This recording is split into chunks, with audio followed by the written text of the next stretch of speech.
Good afternoon, everyone. Thanks for joining me for this webinar. Today we will be covering surveillance, the challenge faced by claimants. You should have a question and answer panel to the lower right of your screen. To ask a question, simply type in the box provided and click send. We will endeavour to respond to questions throughout the presentation. Okay, so what are we going to cover today?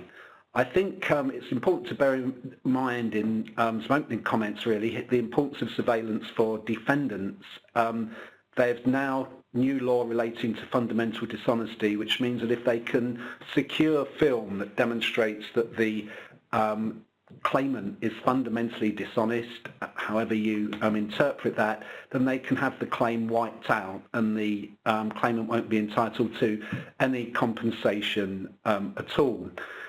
I think it's fairly common ground that defendants obtain surveillance evidence in a significant number of cases, particularly the higher value cases.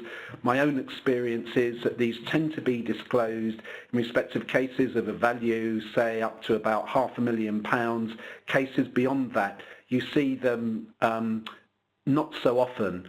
Although I think it's really important to bear in mind that defendants also obtain surveillance evidence not just to try and see if they can catch the claimant out, catch the claimant cheating, but as their own evidence to show that the claimant isn't really quite as seriously injured as the written evidence, whether by experts or by witnesses, may suggest.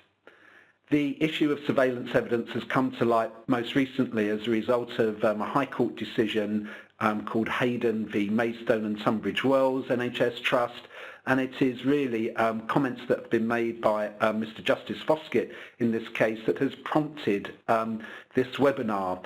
It is important subject anyway because surveillance evidence is disclosed very often. It's very troubling in cases, and most claimant lawyers, indeed my colleagues, really are worried as soon as it arrives and drops on the desk. Apart from anything else, it does arrive at a late stage in the case, and as I'll comment in a lot more detail during the course of this webinar, it does prove to be very disruptive.